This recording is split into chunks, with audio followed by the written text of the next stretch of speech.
working together in perfect unison to secure the homeland. And these are some of the most bloodthirsty monsters you can find.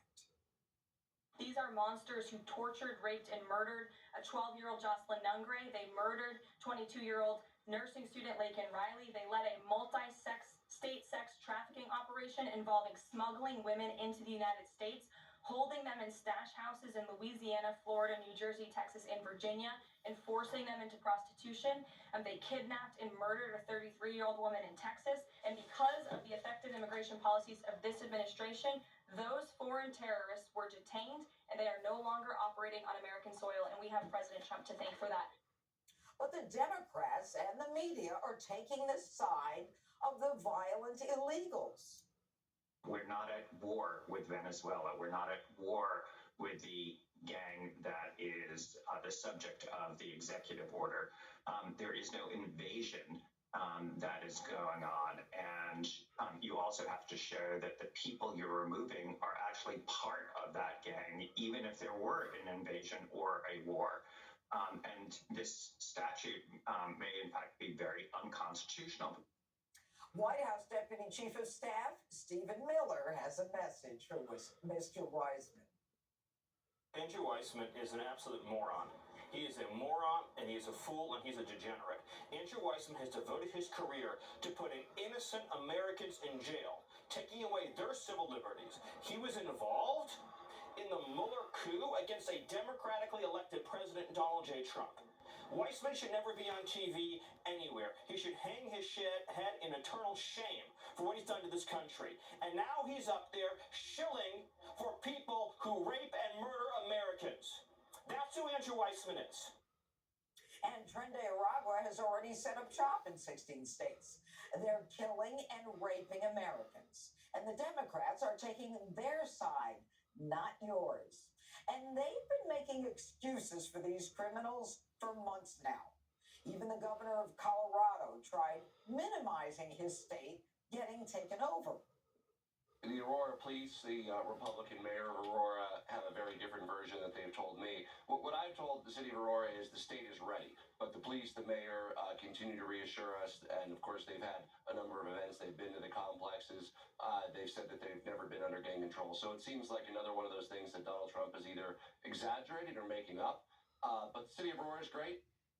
Amazing. And ABC even started picking fights over it. Senator Vance, I'm going to stop you because I know exactly what happened. I'm going to stop you. The incidents were limited to a handful of apartment complexes, and the mayor said our dedicated police officers have acted on those concerns. A handful of problems. Only, Martha, do you hear yourself? Only a handful of apartment complexes in America were taken over by Venezuelan gangs, and Donald Trump is the problem and not Kamala Harris's open border? Americans are so fed up with what's going on. You seem to be more focused with nitpicking everything that Donald Trump has said rather than acknowledging that apartment complexes in the United States of America are being taken over by violent gangs. Now, blue states are harboring some of these illegal thugs. Kathy Hochul says she's not letting Holman and his wrecking crew come into New York.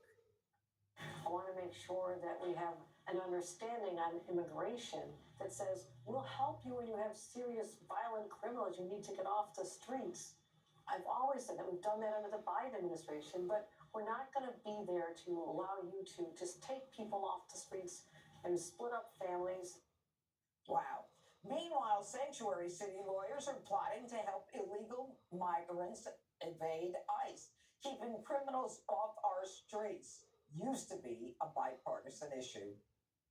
There's a city not far across the river from my state that imposed the similar sanctions. And what they found out is, as a consequence of that, their city went in the dumps, in the dumpsters. Stores started closing. Everything started to happen.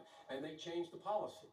Part of the problem is you have to have a federal government that can enforce laws. This administration has been fundamentally derelict in not funding any of the requirements that are needed even to enforce the existing law. So, Senator Biden, yes or no, would you allow the cities to ignore the federal law? No.